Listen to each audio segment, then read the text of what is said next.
Today I'm going to talk about this camera, the Nikonos III. This is a underwater camera from Nikon. It's an older model. There is a Nikonos 5, but what I have here is the 3.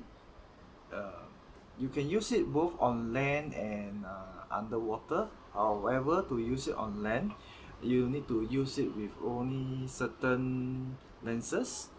Now, the one I have here, I'm not sure if you can see, that's the 35mm f 2.5 lens. Right? Okay.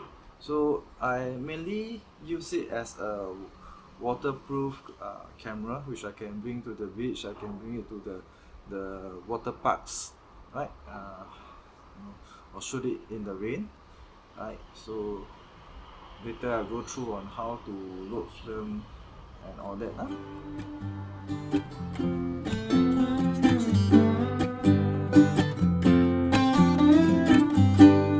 Okay, to load in the film, unlike a lot of other camera where you don't have to remove the lens, for this camera you need to remove the lens, and you do that by gripping the lens, pull it up slightly and then rotate it anti-clockwise, and then the lens will pop up. Right, we will leave this one side. Be careful about the lens. Right. And then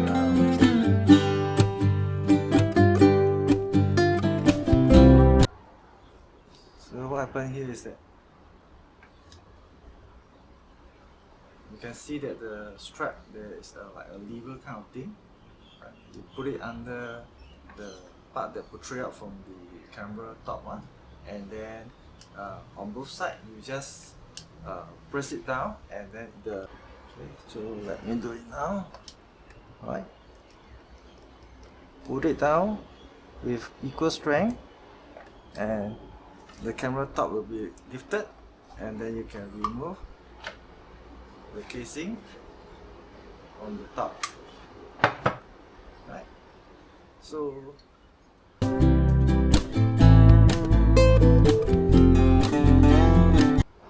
this is how the front look like. Okay, there are O-rings and all that, where you have to maintain with always apply silicone grease on all the O-ring so that it will remain waterproof. Okay, so I have a dummy roll of film here just to show you how to load the film in this camera. It's quite different from the other kind of camera.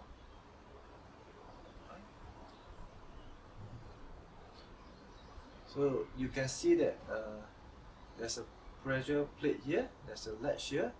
You just need to swing down the latch by lifting out you need to swing down the plate by lifting out the lever here. Okay. So once this is in place, right, we will fit the film cartridge on the left hand side. Okay, and then fit the tail end of the film into the slot here on the takeout spool on the right hand side. There are sprocket gear here. Make sure that the sprocket fit into the gear. Right. Okay.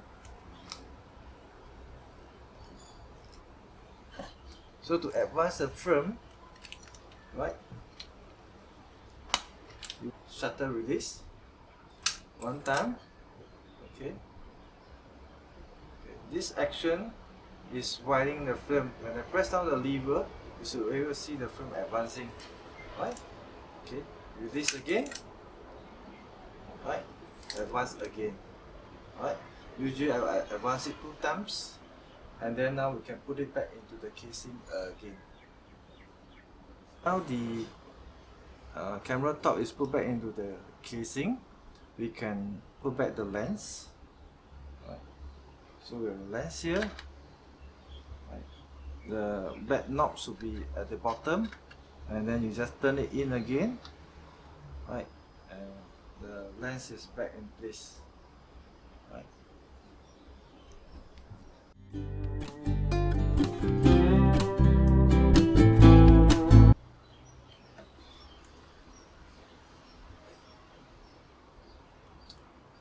This camera is a mechanical camera. There is no automation of anything at all.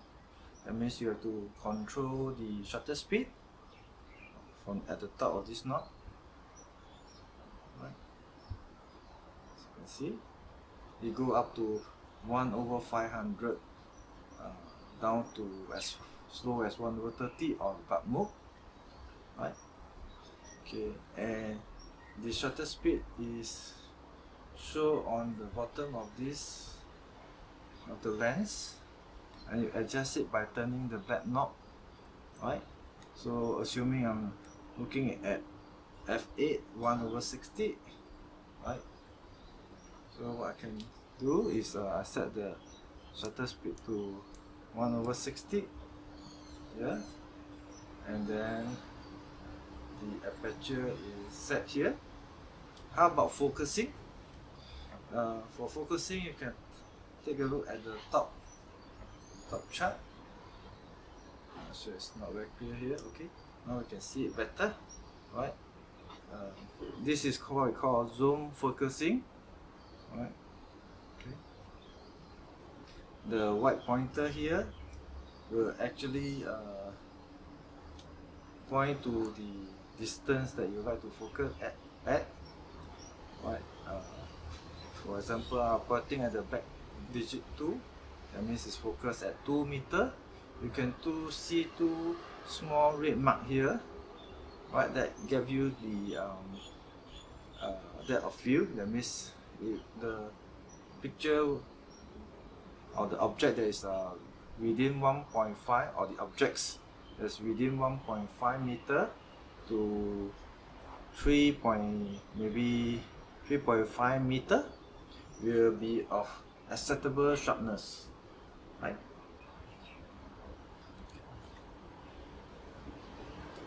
Okay. So once you have set all that, you are ready to trip the shutter.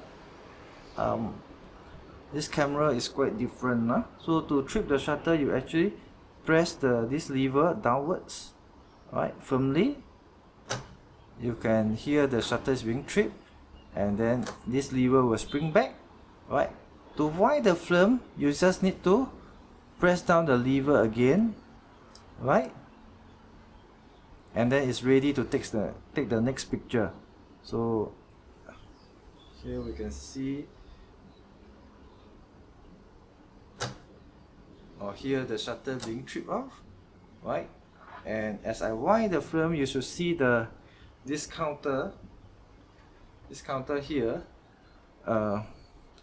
move by one frame, right? Right. You can see the frame counter move, right? It's marked in little ticks in a gap of 5.